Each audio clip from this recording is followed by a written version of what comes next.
The champagne glass slipped from Maya's hand. She didn't hear it shatter, didn't feel the cold splash against her ankles. The room narrowed to one point. The man walking through the double doors in a charcoal suit that probably cost more than 3 months of her rent. James Mitchell, 12 years older, 12 years more devastating. Their eyes met across the crowded gala. He stopped mid-step. His expression shifted through surprise, recognition, something that looked like relief. No, not here, not now, not when she was wearing a $15 dress from the Goodwill on Peachtree Street. He was moving toward her, cutting through tech executives and nonprofit board members like they weren't there. Her heart hammered against her ribs. She couldn't breathe, couldn't move. 12 years ago, she'd walked away from him to protect them both. He'd clearly stopped waiting. Maya. His voice hit her like a physical thing, deeper than she remembered, steadier. James. Her own voice came out barely above a whisper. What are you? I'm the donor. He stopped 3 feet away, close enough that she caught his cologne, different from before, more expensive, but underneath it something familiar that made her stomach flip. The community center funding. That's me. Of course it was. Of course the universe would do this. Someone bumped into her from behind. James reached out automatically, his hand on her elbow to steady her.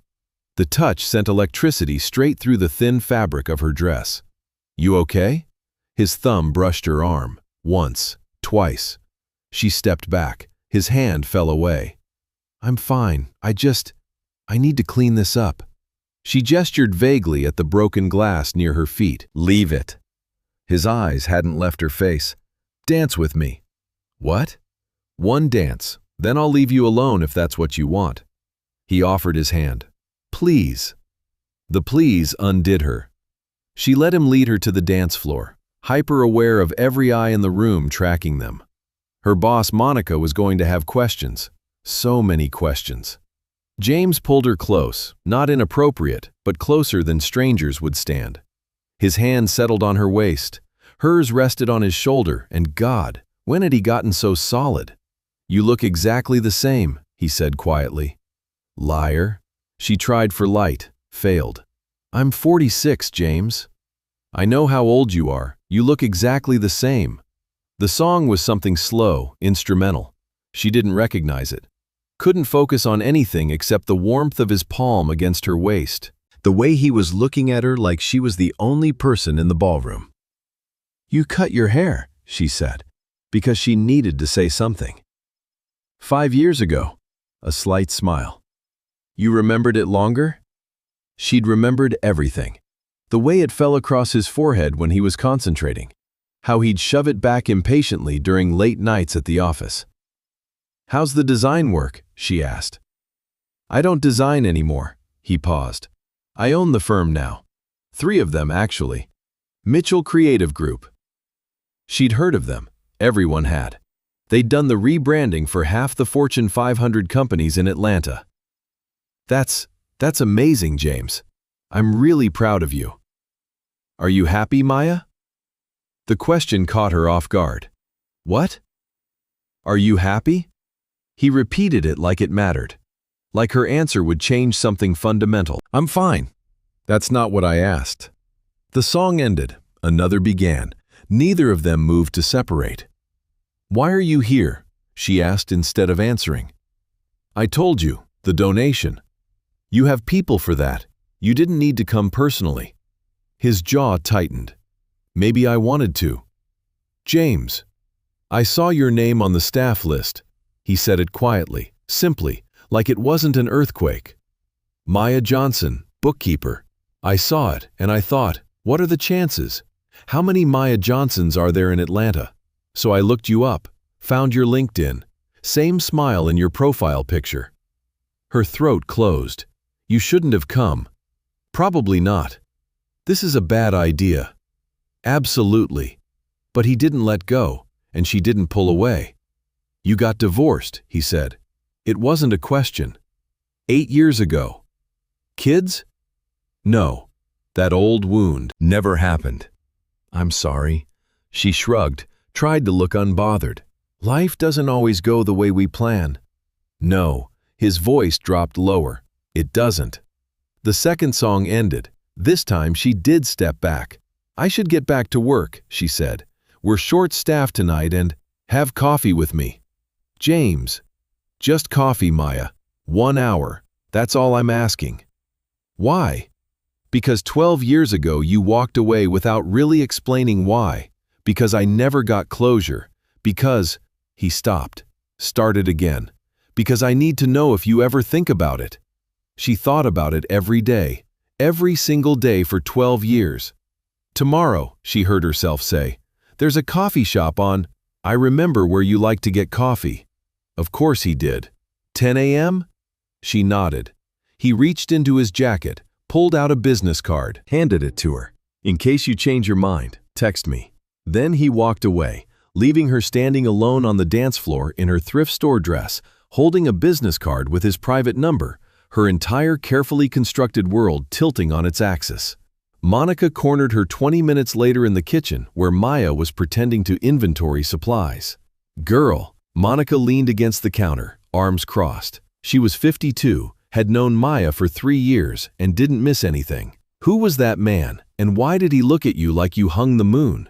"Nobody, just the donor." The millionaire donor who ignored the executive director, the board president, and Senator Wallace to dance with our bookkeeper. That donor. Maya kept her eyes on the clipboard. It was one dance. Baby, that was not just one dance. That man looked at you like he was starving and you were Sunday dinner. Heat flooded Maya's face. "There's history there," Monica said. It wasn't a question. Maya set down the clipboard, looked at her friend. "A long time ago, before I was married." "How long ago?" 12 years. Monica's eyebrows shot up. 12 years, and he still looks at you like that. "Oh, honey, that's not history. That's unfinished business." "It's finished. It has to be." "Why?" "Because he'd been 22. Because she'd been 34 and separated and broken. Because she'd been his supervisor. Because everyone at the firm whispered about the older temp who was clearly going through a divorce and probably desperate. Because she'd had 12 years younger than him and felt like she was taking advantage, even though he'd been the one pursuing her. Because she'd fallen in love with him in 6 weeks, and it terrified her. "It's complicated," Maya said finally. Monica straightened. "Well, Complicated just wrote your nonprofit a check for $2 million for a community center. That's not donor money, baby. That's I never stopped thinking about you money." Maya didn't sleep that night. She lay in her small apartment in Decatur, staring at the ceiling, James's business card on her nightstand. The coffee maker gurgled to life at 6 a.m. She sat at her kitchen table, the one she'd found at an estate sale for $40, and did what she'd forbidden herself from doing for 12 years. She let herself remember. 12 years ago, she'd been 34, separated from her husband of 8 years, and temping at Mitchell & Ross Marketing while her divorce paperwork crawled through the courts. Just trying to survive, pay rent, figure out who she was outside of being someone's wife. James had been 22, fresh out of UGA with a design degree and a portfolio that made senior creatives jealous. Talented, funny, kind in a way that seemed rare. They'd been assigned to the same project, a campaign rebrand for a regional grocery chain. Long nights, working dinners. Slowly, conversation shifted from work to everything else. He'd made her laugh, really laugh, for the first time in years. She'd tried to keep it professional, tried so hard. But then came the night they'd worked until 2 a.m., delirious with exhaustion, and he'd said something ridiculous about the client's logo looking like a demented pineapple, and she'd laughed so hard she cried. He'd reached over, wiped a tear from her cheek with his thumb. The air between them changed. "Maya," he'd said quietly, "I need to tell you something." "Don't." "I'm falling for you." Her heart had stopped, started again, too fast. "James, you can't. I'm older than you. I'm going through a divorce. I'm a mess." "You're not a mess. You're the strongest person I've ever met." "You're 22. So? So I'm 12 years older than you. People will think—" "I don't care what people think." But she did. She cared that she was his supervisor, that the other temps whispered about her, that his mother would probably hate her, that 12 years was a canyon she didn't know how to cross. For 6 weeks, she let herself fall anyway. Secret coffee dates, late-night conversations, his hand finding hers under the table, the way he looked at her like she was everything. Then her divorce finalized. Reality crashed back in. She'd ended it in the parking garage, told him it was inappropriate, that he deserved someone his own age, someone who wasn't broken. He'd looked at her like she'd shot him. This is about the age thing. It's about everything. Maya, I love you. You're 22. You don't know what you want yet. I know I want you. You'll change your mind. You'll meet someone appropriate and you'll understand why this couldn't work. She'd walked away, quit the temp job the next day, moved to a different part of Atlanta, spent 12 years telling herself she'd done the right thing. Her phone buzzed on the kitchen table, pulling her back to the present. A text from an unknown number. Is 10 still good? I can do earlier or later if you need. James. She stared at it for 5 full minutes, then typed, 10 is fine, same coffee shop. His response came immediately. I'll be there. She set down her phone, looked at a reflection in the dark window. 46. Lines around her eyes that hadn't been there before. Gray threading through her hair that she didn't have money to cover regularly. What was she doing? But she knew the answer. She was giving them both a second chance at the conversation they should have had 12 years ago. Whether that was the bravest or most foolish thing she'd ever done, she'd find out tomorrow at 10 a.m. Maya changed outfits 4 times. The navy dress made her look washed out. The burgundy one had a small stain she'd never noticed before. The gray made her feel invisible. She settled on a simple black wrap dress she'd found at a consignment shop in Virginia Highland. Paired it with the good boots she'd splurged on 2 years ago. Minimal jewelry, just the thin gold hoops her sister had given her for her 40th birthday. In the mirror, she looked fine, professional, appropriate for coffee with an old colleague. Except James had never been just a colleague. She arrived at the coffee shop at 9:52. Early, always early. He was already there, sitting at the same table they'd always sat at 12 years ago. Corner booth, away from the window. 2 cups in front of him. He stood when she walked in. Hey, he smiled. Nervous. She'd never seen him nervous before. I ordered your coffee, if you still drink it the same way. Oat milk latte, extra shot, honey instead of sugar? Yeah, she slid into the booth, wrapped her hands around the warm cup. You remembered. I remember everything, Maya. The weight of that statement sat between them. She took a sip. Perfect, exactly how she liked it. Thank you for coming, he said. I wasn't sure you would. I wasn't sure I would either. He studied her across the table. You cut your hair shorter. Easier to manage. She touched it self-consciously. Cheaper, too. His expression shifted, something almost like pain. Maya. I'm not saying that for sympathy. It's just facts. Salons are expensive. I didn't come here to talk about salons. Why did you come here, James? Really?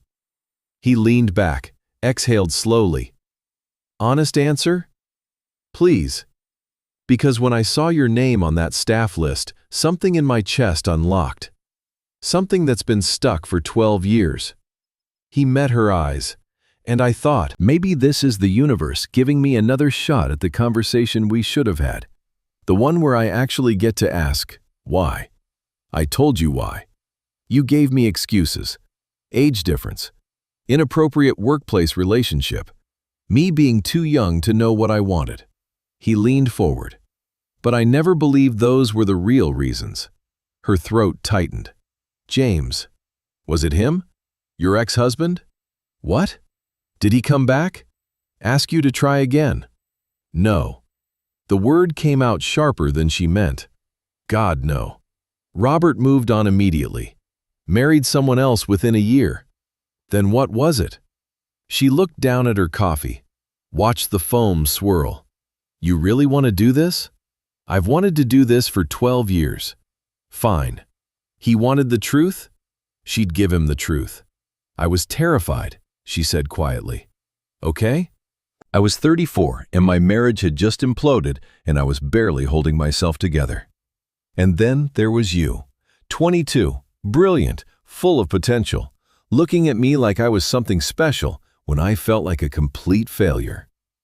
You weren't a failure. My husband left me for a 25-year-old paralegal from his firm, said I was boring, that I'd let myself go, that he needed someone who still had her whole life ahead of her. She forced herself to meet his eyes. So yeah, when you, this amazing, talented kid, said you had feelings for me, I panicked. I wasn't a kid. You were 12 years younger. That felt like a canyon I didn't know how to cross. So you didn't even try. The accusation stung because it was true. I was protecting both of us, she said. You don't see it now, but I did you a favor. You went on to build an empire. You probably met amazing women, dated people appropriate for you. I've been in exactly 2 relationships since you, James cut her off. Both lasted less than 6 months. You want to know why they ended? She wasn't sure she did, but she nodded anyway. Because I kept comparing them to you, to the way you made me feel, the way we talked, the way you laughed at my stupid jokes. His voice dropped. The way you looked at me sometimes, when you thought I wasn't paying attention, like maybe you felt it too. Her eyes burned. She blinked hard. I did feel it, she whispered. That's why I left. That makes no sense. It makes perfect sense. You had your whole life ahead of you. I wasn't going to be the older woman who held you back. Held me back from what, Maya? A life without you in it? Great. Really worked out well.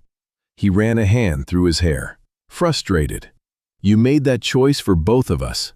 Didn't even give me a say. You were 22. Stop saying that like it meant I didn't know my own mind.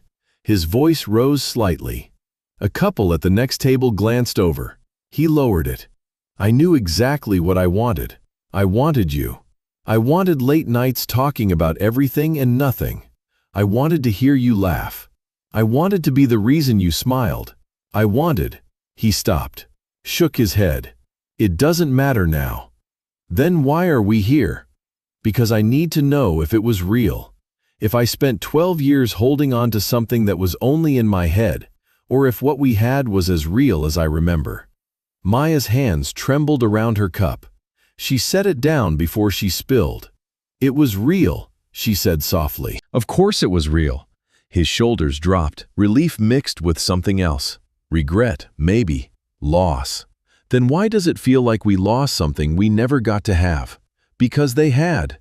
They'd lost the chance to see if they could have worked. Lost years they might have had together. Lost the possibility of what they could have been. I thought I was doing the right thing, she said. I thought I was being noble or selfless or whatever. Letting you go so you could find someone better. There was no one better. James. I'm serious, Maya. Do you know how many times over the years I almost looked you up? Almost called you.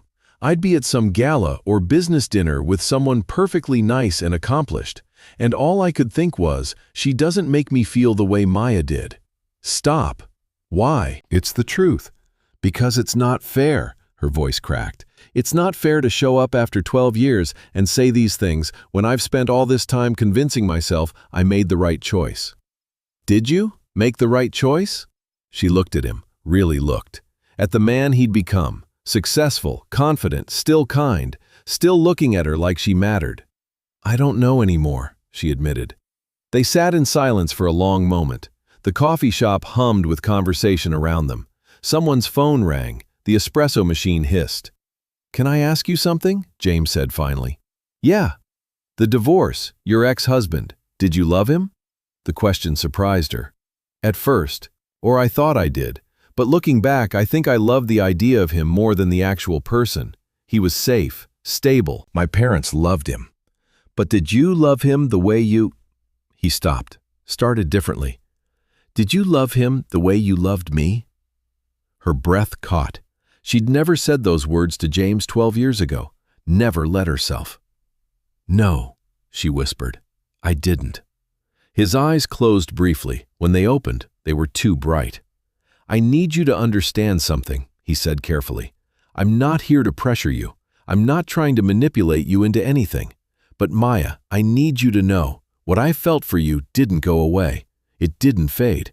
It just kind of waited. For what? For this.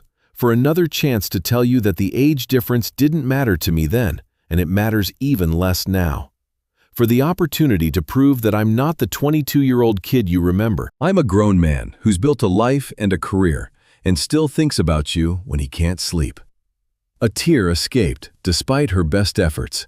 She wiped it away quickly. I'm 46, James. You're 34. That gap doesn't get smaller. No, but we're both adults now, fully formed humans who can make our own choices. People will talk. Let them. Your family will love you because I do. The words hung in the air. Do. Present tense. Not did. Not past. James. I'm not asking you to marry me tomorrow, Maya. I'm asking you to have dinner with me. One dinner. Let me take you somewhere nice. Let me show you who I am now, not who I was. He reached across the table, hesitated. Please. She looked at his hand, extended but not demanding, offering but not taking. 12 years ago, she'd been too scared to reach back. One dinner, she heard herself say. His smile could have lit the whole city. Yeah? One dinner. But James, she needed to say this. I'm not the same person I was either. I'm older. I live in a tiny apartment in Decatur. I wear thrift store clothes because that's what I can afford. I work as a bookkeeper at a nonprofit. My life is small and quiet and nothing like yours. Can I tell you what I see when I look at you? She nodded, not trusting her voice. I see a woman who chose meaningful work over money, who wears vintage dresses like they're treasures because she finds beauty in unexpected places, who's kind and smart and real in a world full of people performing. He paused. I see the same woman I fell for 12 years ago, just with more story to tell. And damn him, he made her believe it, just for a second. Saturday? He asked. I'll pick you up at 7? I can meet you. Maya, let me pick you up. Let me do this right. She texted him her address. He walked her to her car, a 12-year-old Honda Civic that needed new tires. Didn't seem to notice or care. Just opened her door like she was precious cargo. Thank you, he said, for giving me a chance. It's just dinner. It's everything. She drove home with her heart pounding and her mind racing and that dangerous thing called hope blooming in her chest. Monica was right. This was unfinished business. The question was whether finishing it would heal them or break them all over again. Saturday arrived too fast and too slow at the same time. Maya called her sister Tasha on Friday night, pacing her small living room. I don't have anything to wear. You have a closet full of clothes, Tasha said. Maya could hear her niece chattering in the background. I have thrift store finds. He's taking me somewhere nice. So, those thrift store finds are beautiful. You have great taste. Tasha, he's a millionaire. He probably dates women who shop at Neiman Marcus. Does he though? Tasha's voice sharpened. Has he told you about all these women he dates? No, but nothing. Maya, listen to me. This man saw your name on a list and donated $2 million to your nonprofit just for a chance to see you again. He doesn't care what you wear. You don't understand. I understand you're scared. I understand the last man who claimed to love you made you feel small and not good enough. But baby sister, that was Robert's damage, not yours. Tasha paused. And from what you've told me about James, he's nothing like Robert. Maya sank onto her couch. What if this is a mistake? What if it's not? Saturday at 6:45 p.m., Maya stood in front of her mirror, wearing a burgundy wrap dress she'd found at a vintage shop in Little Five Points. Simple, elegant. The fabric draped nicely even if it was 20 years old. She'd done her makeup carefully, Not too much, not too little. Her hair was cooperating for once. Natural curls, soft and defined. Small gold earrings, her good black heels. She looked nice. Not glamorous, not expensive, but nice. The knock came at exactly 7. She opened the door. James stood there in dark slacks and a navy button-down, holding flowers. Not roses, wildflowers. A mixed bouquet that looked like it came from a farmer's market, not a florist. "Hi." His eyes moved over her face, her dress. That look again, like she was something precious. "You look beautiful." "Thank you." She took the flowers. "These are lovely. Let me just." She found a vase under her sink, filled it with water, arranged the flowers while trying to calm her racing heart. When she turned around, he was looking at her bookshelf, smiling. "You still have it." She followed his gaze. There, third shelf from the bottom, a small ceramic elephant she'd bought at a flea market 12 years ago. She'd mentioned loving elephants once in passing. The next day, he'd brought her this one. "I couldn't get rid of it," she said quietly. He turned to face her. "I'm glad." The restaurant was in Buckhead, elegant but not pretentious, the kind of place where the waitstaff knew James by name but didn't fawn. "Mr. Mitchell, good to see you." The host smiled warmly. "Your table is ready." They were led to a corner booth with soft lighting and a view of the city. Maya slid in, hyper-aware of the other diners. Women in designer dresses, men in expensive suits. "You come here often?" she asked, trying for casual. "Sometimes, for business dinners mostly." He paused. "I've never brought anyone here for, not business." "Oh." The waiter appeared, recited specials. Maya's eyes went to the menu. No prices listed, never a good sign for her budget anxiety, though James was clearly paying. "The salmon is excellent," James said, "or the pasta, but get whatever you want." She ordered the chicken, safe, mid-range probably. He ordered the steak, then looked at her. "Wine?" "Sure." He ordered a bottle of something French that the waiter seemed impressed by. When they were alone again, James leaned forward. "You're nervous. Is it that obvious? Your left hand is tapping the table. You only do that when you're anxious." She stilled her hand. "You remember that?" "I told you, I remember everything." He reached across the table, covered her hand with his. "Maya, it's just me. Same guy who used to eat questionable takeout with you at 2 a.m. and debate whether the Oxford comma actually matters." Despite herself, she smiled. "It does matter. I know, you convinced me." His thumb brushed across her knuckles. "Talk to me. What's going on in your head?" She looked around the restaurant, back at him. "I feel out of place." "Why?" "Because look at this place, James. Look at these people. This isn't my world. It's just a restaurant." "It's not just a restaurant. It's a symbol of how different our lives are now." He was quiet for a moment. Didn't let go of her hand. "You want to know what I did this morning?" he asked. "What?" "I changed outfits 6 times. Called my assistant and asked if I should move the reservations somewhere more casual. Almost texted you to suggest we just grab burgers instead." She blinked. "Why?" "Because I was terrified you'd walk in here and think I was showing off. That I was trying to prove something or make you feel inferior." He squeezed her hand gently. "Maya, I don't care about this restaurant. I care about spending time with you. We can leave right now and get Waffle House if that would make you more comfortable." "We're not going to Waffle House." "I love Waffle House." "You're a millionaire." "So?" "Millionaires can't like hash browns."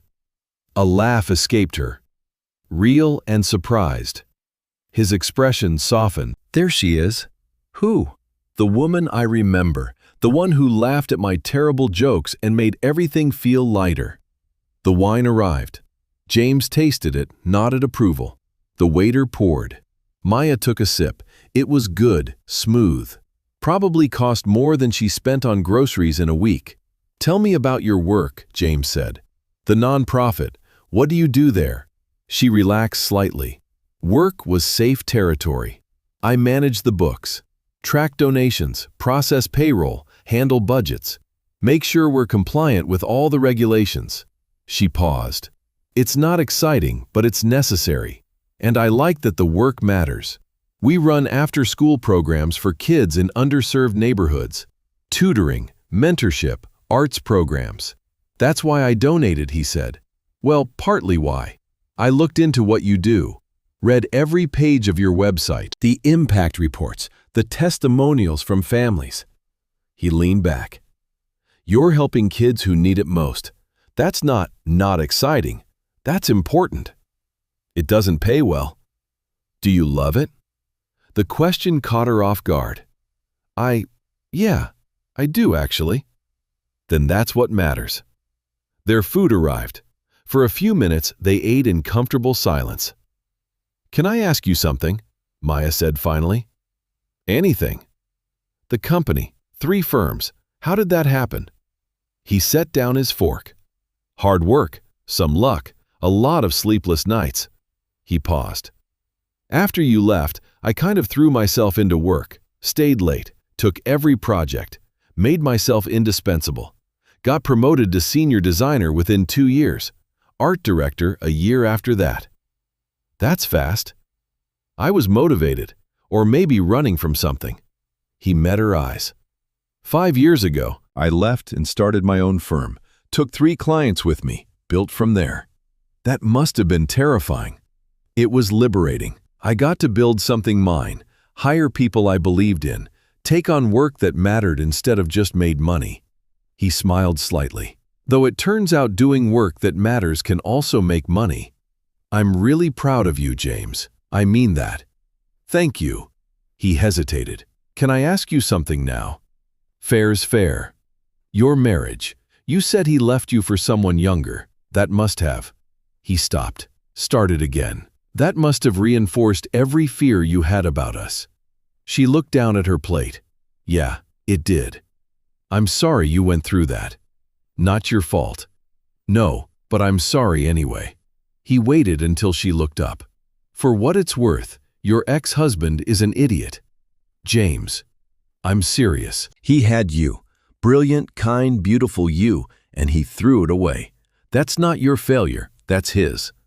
Her throat tightened. "You don't have to say that." "I'm not saying it to make you feel better. I'm saying it because it's true." He leaned forward. "Maya, you keep acting like you're lucky I'm interested, like I'm doing you some kind of favor. Do you have any idea how backwards that is?" "What are you talking about? You're the one who got away. You're the standard I've measured everyone against for 12 years. You're the reason I couldn't settle for someone who was just fine." His voice dropped. "I'm not here because I pity you or because I'm being charitable. I'm here because the best 6 weeks of my life were spent falling for you, and I never stopped." A tear slipped down her cheek before she could stop it. "Don't cry." He looked panicked. "I didn't mean to make you cry. These are good tears, I think." She wiped her face, laughed shakily. "I don't know what they are. This is a lot." "Too much?" "Maybe." She took a breath. "But also maybe not enough? I don't know. I'm confused." "That's okay. Confusion I can work with." He signaled for the waiter. "Let's get out of here. We haven't finished. I know a place. Trust me?" She did. That was the terrifying part. She really did. 20 minutes later, they were walking through Piedmont Park. The city lights glittered around them. Couples strolled past. A street musician played guitar somewhere nearby. James had grabbed them coffee from a food truck, simple paper cups, nothing fancy. "This better?" he asked. "Much." She sipped her coffee. "Though that restaurant was lovely. It was trying too hard, like I was." He glanced at her. "I wanted to impress you." "You don't need to impress me." "That's the thing, Maya. I do. Because you're the one who matters." They walked in silence for a bit, found a bench overlooking the lake, sat. "I've been thinking," James said carefully, "about what you said, about people talking, about the age difference." Her stomach dropped. Here it came, the reality check. "And," she prompted when he didn't continue. "And I genuinely don't care." He turned to face her. "I know you do. I know you're worried about what people will think or say. But Maya, I'm 34. I'm not some kid who doesn't understand what he's getting into. I've dated. I've had relationships. I know what I want. Which is? You. Still you. Always you.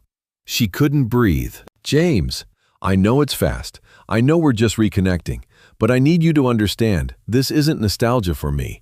This isn't me chasing some idealized memory. This is me, 12 years later, still absolutely certain that you're it. You can't know that after one coffee and one dinner. You're right. I can't know if we'll work now, if we've changed too much or if the timing is finally right. But I know I want to find out. He took her hand. Don't run this time, please. Give us a real chance.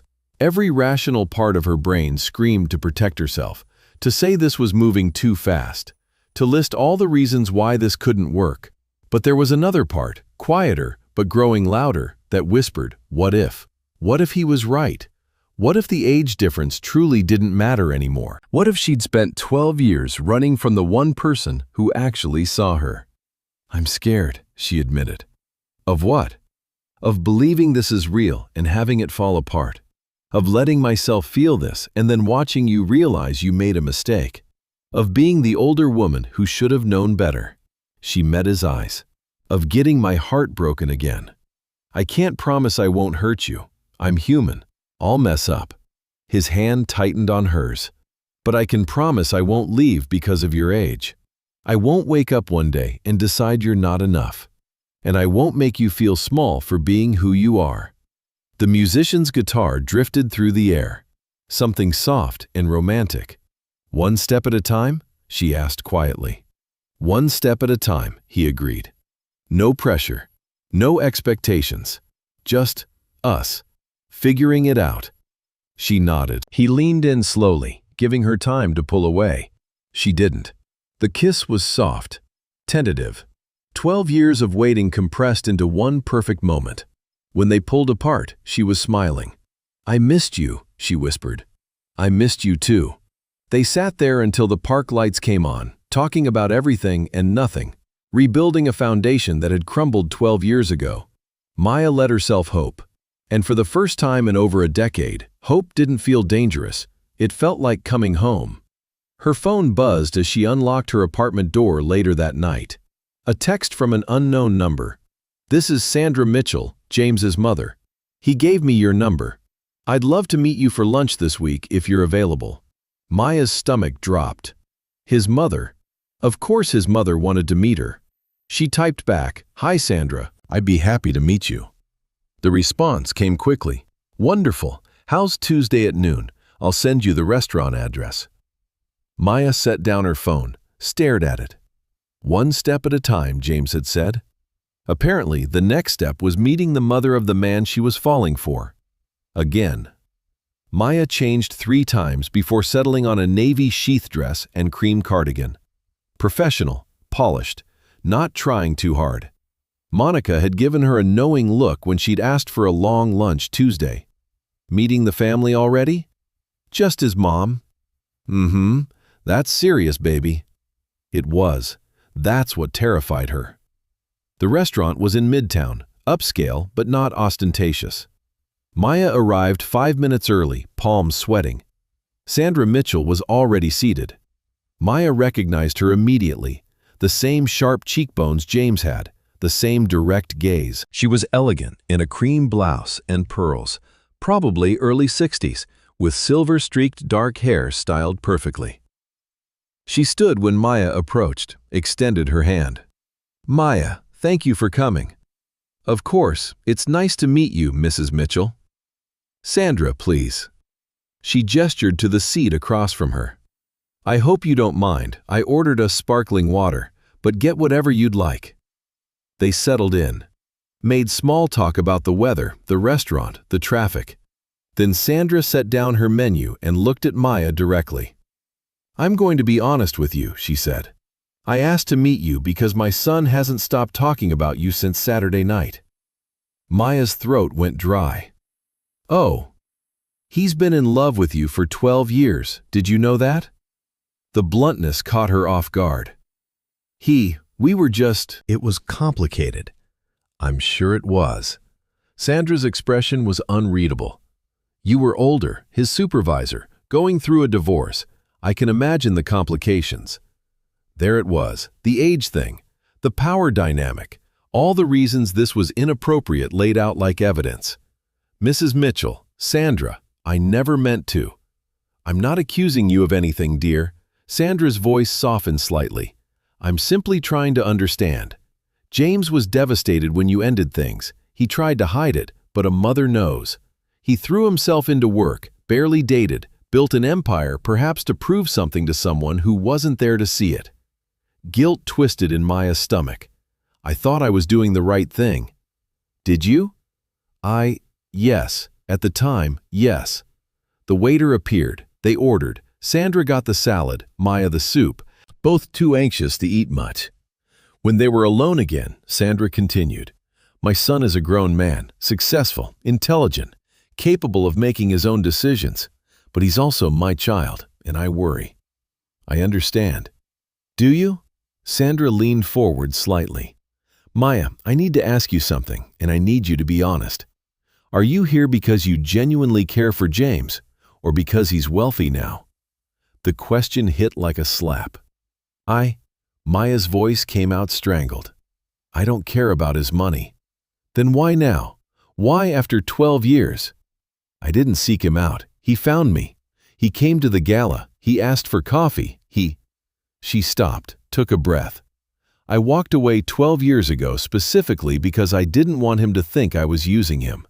I was older, going through a divorce, and everyone at the office was already whispering that I was desperate or inappropriate. I ended it to protect both of us. And now? Now he's asking for a second chance and I'm terrified, but I can't. Her voice cracked. I can't say no because I never stopped thinking about him either. Sandra studied her for a long moment. You know people will talk, she said finally. About the age difference. About where you come from versus where he is now. I know. It won't be easy. I know that too. And yet you're still here. Maya met her eyes. Because he asked me to give us a chance. And because 12 years ago I made a decision out of fear, and I've regretted it every day since. I don't know if this will work. I don't know if I'm setting myself up for heartbreak. But I know I have to try. Their food arrived. Sandra took a delicate bite of salad. Maya's soup sat untouched. James's father died when he was 19, Sandra said quietly. Heart attack, sudden, no warning. I'm so sorry. It devastated him. He was close with his father. After that, James became very careful about who he let in, who he trusted with his heart. She paused. Until you. Maya's eyes burned. He came home from work one night, this was 12 years ago, and told me he'd met someone. I'd never seen him like that. So alive, so hopeful. Sandra's expression shifted. Then 2 months later, you ended it. He pretended he was fine, but I knew better. It took him years to recover. I didn't know his father had died, Maya whispered. He never told me.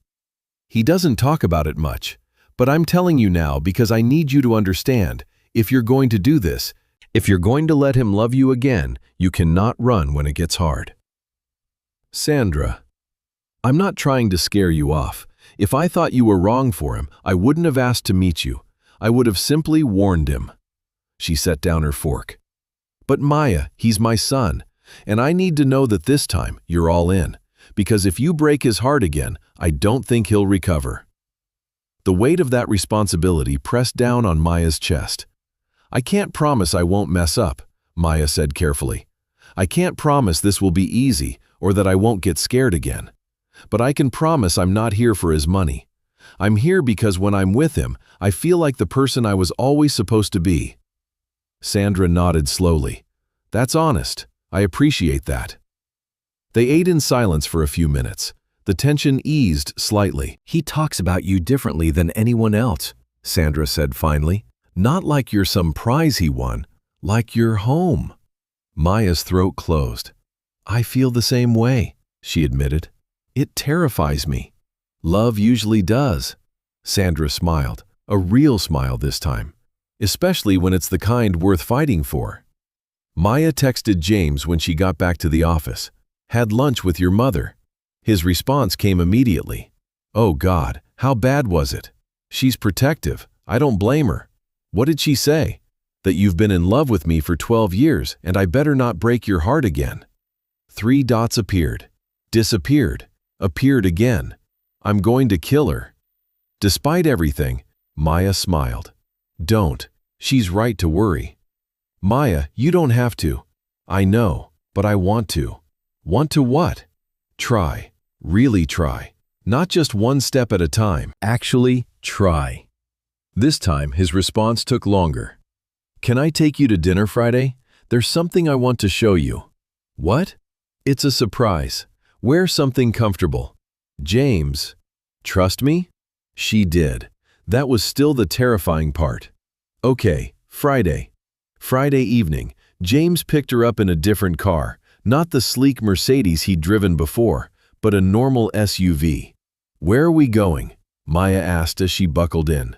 You'll see. He drove north, out of the city, past the suburbs, into areas where trees outnumbered buildings. They talked the whole way, easy conversation about their weeks. He told her about a difficult client.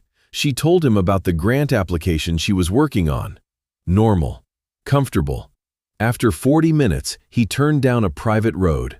At the end sat a house. Not a mansion, a house. Craftsman style, surrounded by pine trees, with a wraparound porch and warm light glowing from the windows. What is this? Maya asked. My place. My real place. He parked. The condo in Buckhead is for convenience. This is home.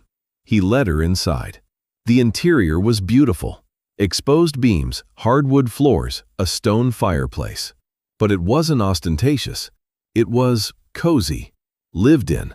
Books on the shelves. A worn blanket draped over the couch. Photos on the mantel. This is beautiful, Maya breathed. Come here. I want to show you something. He led her to his office. One wall was floor-to-ceiling windows overlooking the forest. But it was the other wall that made her stop breathing. Covered in sketches, designs, creative work, and in the center, a framed piece. She stepped closer. It was the logo they'd worked on together 12 years ago. The grocery store rebrand, but refined, perfected, matted and framed like art. You kept it, she whispered. It's the best work I ever did, he stood beside her, because I was trying to impress you. She turned to face him. James, I brought you here because I need you to see this isn't about money or status or any of that. This is who I am, a guy who lives in the woods and still sketches for fun and kept a design from 12 years ago because it reminds me of when I was happiest. When you were 22, when I was falling in love with you. He took her hands. Maya, I know you're scared. I know you think the age difference matters or that I'll wake up and realize I made a mistake. But I need you to understand, I've been waiting for you. Not some idea of you. Not the memory. You. I'm not the same person I was. Neither am I. That's the point. We get to discover who we are now, together. She looked around his office, saw pieces of him everywhere. The kid who'd been brilliant and kind. The man who'd built something meaningful. And in that framed design, the bridge between who he'd been and who he'd become. Your mom warned me not to break your heart, she said quietly. My mom's overprotective. She's not wrong, though. Maya met his eyes. I did break your heart, 12 years ago. And you think you might do it again? I don't want to, but James, I'm scared I'm not enough. That eventually you'll see what Robert saw, someone who's just ordinary, aging, not exciting or glamorous or... He kissed her. Not gentle this time, desperate, like he could pour 12 years of certainty into one moment. When they broke apart, they were both breathing hard. You are not ordinary, he said fiercely. You are brilliant and kind and real. You make me want to be better. You always have.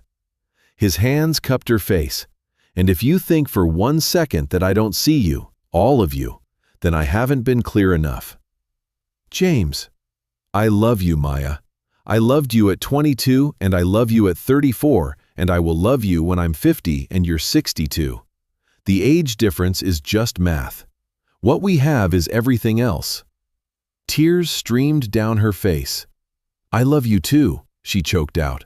"I always have, even when I was trying not to." He pulled her close. She buried her face in his chest and let herself cry for 12 lost years, for second chances, for hope that finally felt safe. "Stay," he whispered into her hair.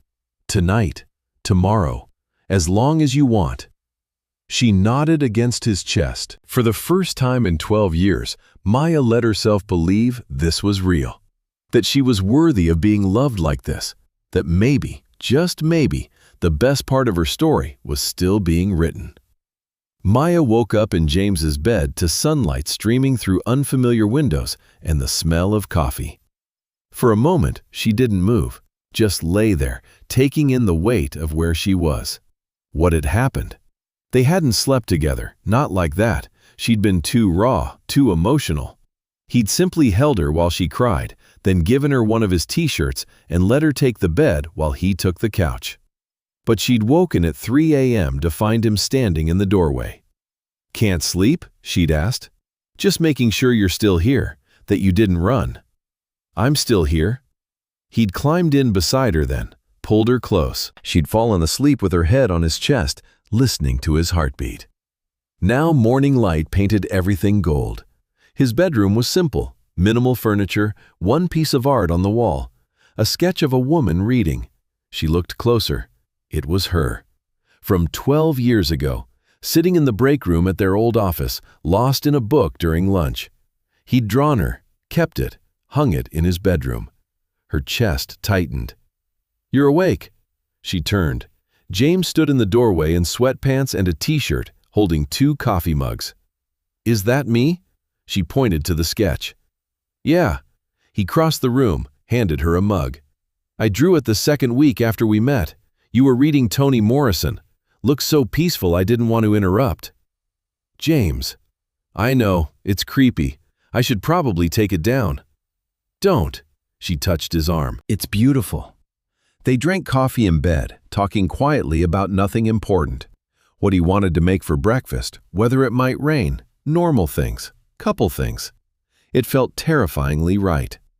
The trouble started Monday morning. Maya walked into the nonprofit to find Monica waiting by her desk, phone in hand, expression tight. "We need to talk." "What's wrong?" Monica pulled her into the empty conference room, closed the door. "There's an article." She handed over her phone. It went live an hour ago. Maya's hands shook as she read. Tech millionaire James Mitchell's new romance raises eyebrows. Sources say Mitchell, 34, has been spotted with Maya Johnson, 46, a bookkeeper at the nonprofit he recently donated $2 million to. Johnson, who works in a modest position at the organization, previously worked with Mitchell over a decade ago. Questions are being raised about the nature of their relationship and whether the substantial donation was influenced by personal motives. The article went on, dissected their age difference, questioned whether she'd manipulated him, implied she was after his money, included quotes from sources close to the situation suggesting she'd pursued him. Maya's vision blurred. "Maya," Monica took the phone back. "Breathe. They think I'm using him." "No, some gossip blogger with too much time is making assumptions. They're calling me a gold digger. They're calling you a woman who dared to exist near a wealthy man. It's garbage." Monica's voice hardened. "But we need to address it. The board is meeting this afternoon. They're concerned about optics." Maya's stomach dropped. "They think I did something wrong. They think we need to protect the organization's reputation." "Which means what?" Monica hesitated. "They might ask you to step back, temporarily, until this blows over." "Step back from my job?" "Just until—" "I didn't do anything wrong." Maya's voice cracked. "I didn't pursue him. I didn't ask for the donation. I didn't—" She stopped, pressed her palms to her eyes. "This is exactly what I was afraid of."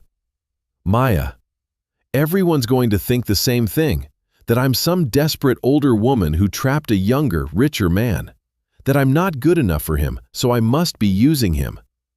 That's not true, and you know it. But it didn't matter what was true. It mattered what people believed. James called 3 times that morning. She didn't answer. He texted, "Maya, please call me. I saw the article. It's garbage. Don't let them get in your head." Then, "I'm handling it. My PR team is on it. This will blow over." Then, "Please just talk to me." She turned her phone face down. The board meeting was at 2 p.m. Maya sat in her office, staring at spreadsheets without seeing them. Monica knocked on her door at 1:45. "They want to see you." The boardroom felt like a courtroom. 5 board members sat around the long table. Dr. Patricia Warren, the executive director, at the head, all looking at her with varying degrees of sympathy and discomfort. "Maya, thank you for coming." Dr. Warren's voice was gentle but firm. "I'm sure you're aware of why we've called this meeting." "The article." "Yes, and the concerns it raises about the organization's integrity." "I didn't do anything wrong," Maya said. Her voice came out smaller than she wanted. "We're not suggesting you did. That was Richard Chen, the board treasurer. But perception matters. Our donors trust us to be above reproach." "So because someone wrote a gossip piece, I'm the problem?" "No one is calling you a problem," Dr. Warren said. "But we need to consider what's best for the organization. Mr. Mitchell's donation represents a significant portion of our operating budget for the community center. If there's any suggestion that the donation was compromised by personal entanglement, it wasn't." Maya's hands clenched in her lap. "He donated because he believes in the work, not because of me." "Can you be certain of that?" The question hung in the air. Could she? James had admitted he'd seen her name on the staff list, that seeing it had prompted the donation. Would he have given $2 million to a random nonprofit without that connection? She swallowed hard. "Our personal relationship doesn't diminish the value of the work you do." "Perhaps not." Board member Janet Morrison spoke up. "But it does complicate things. We've already received 3 calls from other donors asking about the situation, expressing concern." "About what? That I dated someone?" "About whether our organization is professionally run, whether donations are being solicited appropriately." Janet's expression was apologetic. "Maya, you're excellent at your job. No one disputes that. But right now, your presence is creating a distraction we can't afford." There it was. "You're firing me." "We're asking you to take a leave of absence," Dr. Warren corrected. "Paid, 3 months. Let this situation settle, then we can reassess." "And if I say no?" The silence answered for them. Maya stood. Her legs felt unsteady, but she kept her spine straight. "I understand. I'll clear out my desk." "Maya," Monica started. "It's fine." It wasn't fine. Nothing was fine. "I'll be gone by end of day." She walked out with her head high and her heart in pieces. She made it to her car before the tears came, gasping, choking sobs that shook her whole body. She gripped the steering wheel and let herself break. This was why she'd run 12 years ago, this exact scenario. People judging, questioning, assuming the worst. Except 12 years ago, she'd had the option to walk away before it got this bad. Now she'd let herself hope, let herself believe, let herself fall. And it had cost her everything. Her phone buzzed. James again. "Where are you?" "I'm at your office. They said you left." She stared at the message, then typed, "I need space." "Maya, don't do this. Talk to me." "I can't, not right now." "Please, just tell me where you are. I'll come to you." She turned off her phone. Tasha found her 2 hours later, sitting on the floor of her apartment surrounded by the contents of her desk box. "Monica called me," Tasha said, letting herself in with the spare key Maya had given her. "Said you left work early and weren't answering your phone." Maya didn't look up. "They put me on leave because of the article. Because being with James makes the non-profit look bad." Tasha sat down beside her on the floor, picked up a framed photo of their grandmother, set it down gently. "So what are you going to do?" "I don't know." "That's a lie. You know exactly what you're going to do. You're going to run." just like you did 12 years ago. Maya's head snapped up. That's not fair. Isn't it? Tasha's voice was gentle but firm. Baby sister, I love you, but you've been running your whole life. From Robert when the marriage got hard. From James when you got scared. From anything that might hurt you. I'm protecting myself. You're hiding. Tasha reached over, took her hand. And I get it. Robert destroyed you, made you feel worthless. So when James came along and made you feel the opposite, you ran before he could change his mind. He's going to. Maya's voice broke. Eventually he'll realize everyone's right, that I'm too old, too ordinary, too much baggage, that this was a mistake. Has he said that? No, but has he done anything at all, to make you think he doesn't want you? Maya thought about the framed sketch, the way he'd held her, the words, I love you, spoken like a promise. No, she whispered. Then why are you deciding for him? Why are you taking away his choice? Because it's easier than waiting for him to leave. Easier isn't the same as better. Tasha squeezed her hand. Maya, you deserve to be loved, not in spite of your age or your past or your fears, but because of who you are, all of you, messy and scared and beautiful.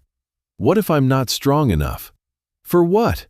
To fight for this, to stand up to people who'll judge us, to believe I'm worth fighting for. Then get stronger. Tasha's voice softened. But don't run, not this time.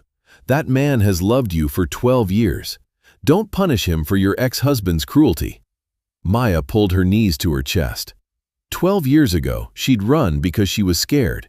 The same fear was telling her to run now. But something else, something quieter but growing stronger, was whispering that maybe Tasha was right.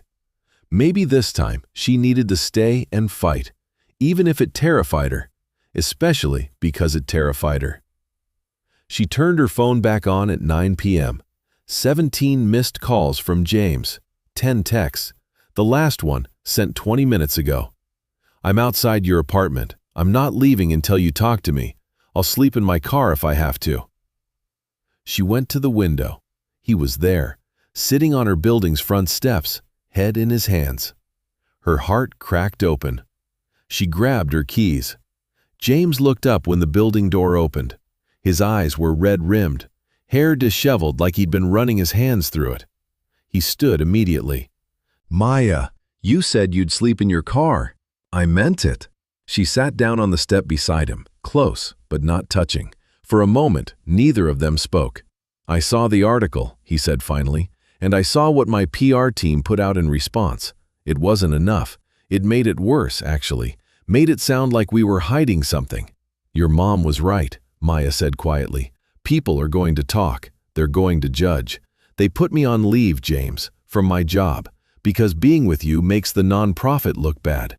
His jaw clenched. That's expected. It's exactly what I was afraid would happen. So what now? You're going to run again?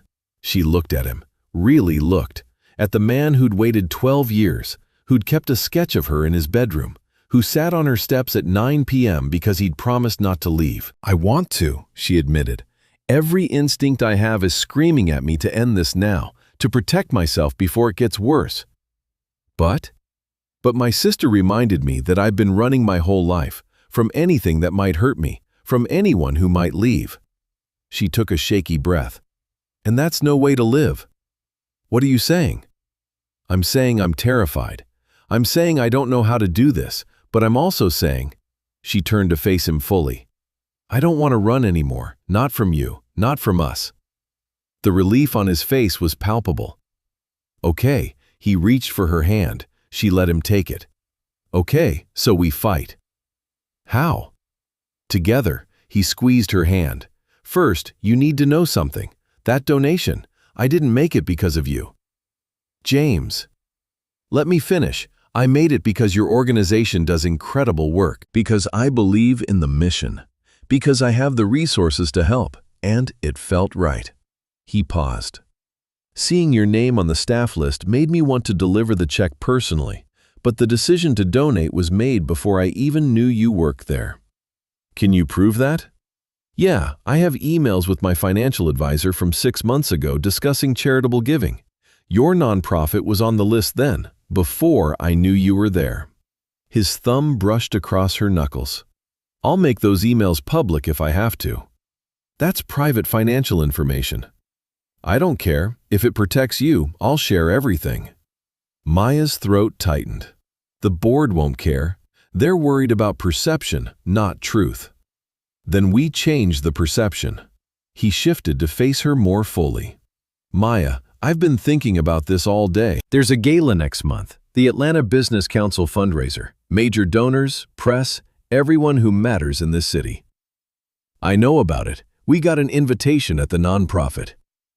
Go with me, as my date, publicly. We show up together, we don't hide, and I make it very clear that you're not some scandal. You're the woman I love. James, that'll make it worse. More attention, more scrutiny. Or it shows we have nothing to hide, that this isn't some secret affair or inappropriate relationship, that we're two adults who care about each other and don't need anyone's permission. He cupped her face with his free hand. I'm not ashamed of us. I won't act like I am. People will still talk. Let them. Maya, I've spent 12 years caring what people thought, trying to be professional, appropriate, acceptable, and you know what? I was miserable, because none of it mattered without you. What about your business, your reputation? My business is solid. My reputation is based on the work I do, not who I date. And if some people have a problem with us, they were never people whose opinions mattered anyway. She wanted to believe him, wanted to believe it could be that simple. What about my job? Fight for it. You didn't do anything wrong. They have no legitimate reason to put you on leave. They're protecting the organization. From what? From you being in a relationship? That's not grounds for termination or leave. His voice hardened. If they don't reinstate you, we'll hire an employment lawyer. But Maya, you have to fight. You have to stop letting fear make you small. Tears slipped down her cheeks. I don't know if I'm brave enough. You are. You've survived a marriage that tried to break you. You've built a life on your own terms. You've loved me for 12 years, even when you were trying not to. He wiped her tears with his thumb. You're the bravest person I know. You just don't see it yet. What if we fail? What if the scrutiny is too much, or the age thing becomes a real problem? Or then we fail trying, together. But Maya, we can't fail if we don't even fight. She looked at him, this man who'd waited, who'd loved her through the years and the distance and the fear. Robert had made her feel worthless, small, less than. James made her feel seen, valued, worth fighting for. Maybe it was time she fought for herself too. Okay, she whispered. Yeah, we fight, together. He pulled her into his arms. She buried her face in his neck and let herself be held. I love you, he murmured into her hair. We're going to be okay. For the first time all day, she believed him. The next morning, Maya walked into Dr. Warren's office without an appointment. Maya, Dr. Warren looked surprised. I wasn't expecting. I want to discuss my leave of absence. All right, sit down. Maya remained standing. I've thought about what the board said, about perception and integrity and protecting the organization. And I think putting me on leave sends the wrong message. It suggests I did something inappropriate, that my relationship with James Mitchell compromises the nonprofit's mission. Neither of those things are true. Dr. Warren sighed. Maya, the board was trying to protect. I know what they were trying to do, but I didn't pursue James for his money. I didn't manipulate him into donating. I've done my job with integrity for 3 years. She met Dr. Warren's eyes. If you have evidence that I've behaved unethically, show me. If you don't, then this leave is based on gossip and fear, not facts. The other donors will respect that you stood by an employee who was being unfairly maligned. Or they won't. But you don't get to claim this organization serves the community while throwing staff under the bus to appease donors who make assumptions. Dr. Warren stared at her. That's quite a speech. It's the truth. A long pause. You're right, Dr. Warren said finally. The board overreacted. We were scared of losing funding. But that's not an excuse for poor leadership. So I'll call an emergency board meeting. Present your case. I can't guarantee they'll reverse the decision, but I'll recommend they do. Thank you. Maya turned to leave. Maya? Dr. Warren called. For what it's worth, I always thought the leave was wrong. I should have fought harder for you. Fight now. That's what matters. The board met that afternoon. Maya waited in her office, stomach churning. Monica brought her coffee. Whatever happens, I'm proud of you. For what? For standing up for yourself. The old Maya would have just accepted this and left quietly. The old Maya was a coward. The old Maya was scared. There's a difference. Monica squeezed her shoulder. You're not a coward. You never were. At 4 p.m., Dr. Warren appeared in her doorway. The board voted. You're reinstated, effective immediately, with an apology. Maya's knees went weak. Really? Really? Richard Chen actually said, and I quote, if we fire every employee who dates someone wealthier than them, we'll have no staff left. Dr. Warren smiled slightly. Plus, James Mitchell's lawyer sent over documentation proving the donation decision predated any knowledge of your employment here. That helped. He did what? Apparently, he's very motivated to protect your reputation. Maya's chest felt too full. Thank you for fighting for me. Thank you for reminding me what integrity actually looks like. Maya called James from her car. Hey, his voice was cautious. How'd it go? I got my job back. Maya, wait, you fought for it. You told me to stop letting fear make me small. So I didn't. His laugh was relieved and proud and full of joy. That's my girl. Your lawyer sent documentation? I wanted to make sure they had no excuse. You're not mad? No, she smiled through tears. I'm grateful. For you, for this, for second chances. Speaking of which, the gala next month, still my date? She thought about it. The cameras, the questions, the judgments. Then she thought about James's hand in hers, about fighting together instead of running alone. Yes, I'll be your date. Good, because I already bought you a dress. You what? It's emerald green, your size, from a designer, not a thrift store, though I love your thrift store finds. But I wanted you to have something that makes you feel as beautiful as I see you. James, you don't have to wear it, but it's there, if you want it. She did want it, not because she needed expensive things, but because accepting it meant accepting that she was worth the gesture. Thank you, she said softly. Thank you for giving us a chance. Again, for real this time. 1 month later. Maya stood in front of her mirror, hardly recognizing herself. The emerald dress fit perfectly, elegant without being showy, sophisticated without trying too hard. Tasha had done her makeup, her sister's steady hands making her look polished and confident. You look beautiful, Tasha said. You ready for this? No, but I'm doing it anyway. James picked her up at 7. When she opened the door, he stopped mid-breath. Maya, He couldn't seem to finish the sentence. The dress is perfect, thank you. The dress is nice, you're stunning. At the gala, heads turned when they walked in together. Maya felt the stares, heard the whispers. Her instinct was to shrink, to hide. Instead, she held James's hand tighter. He introduced her to everyone, business partners, clients, donors, not as my friend or a colleague, as Maya, the woman I love. Every time, her heart soared a little higher.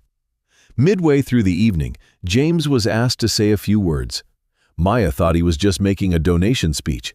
Instead, he took the microphone and looked directly at her. Most of you know me as a businessman, someone who built companies and made investments.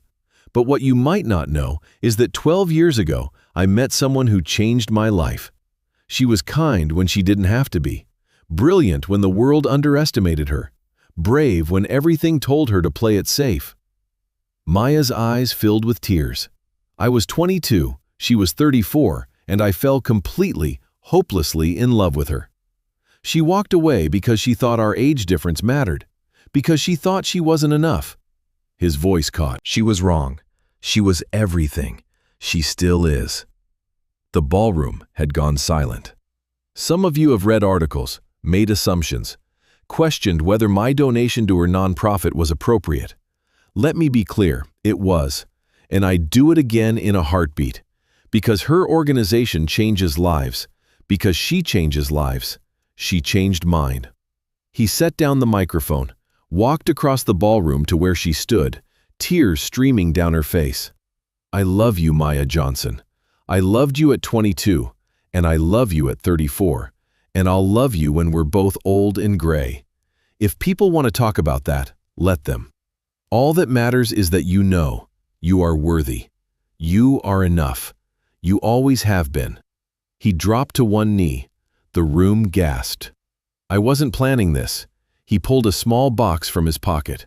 I bought the ring 2 weeks ago, been carrying it around like an idiot. But standing here, watching you be brave enough to show up and fight for us, I can't wait anymore. He opened the box. Inside, an emerald ring shaped like a crown. Maya, will you marry me? Not because I'm rich or you're grateful or any of that garbage, but because we fit. Because we always have. Because 12 years apart was enough and I don't want to waste another day. She dropped to her knees in front of him, cupped his face in her hands. Yes, yes, 1,000 times yes. He slid the ring on her finger, kissed her like they were the only two people in the world. The ballroom erupted in applause. 2 years later, Maya Johnson Mitchell stood in front of the new community center, the building James's donation had funded, and smiled at the kids streaming through the doors. She was 48 now. James was 36. The age gap that once terrified her was just math. What they had was everything else. Some people still talked, still judged, still whispered about the older woman who'd trapped the millionaire.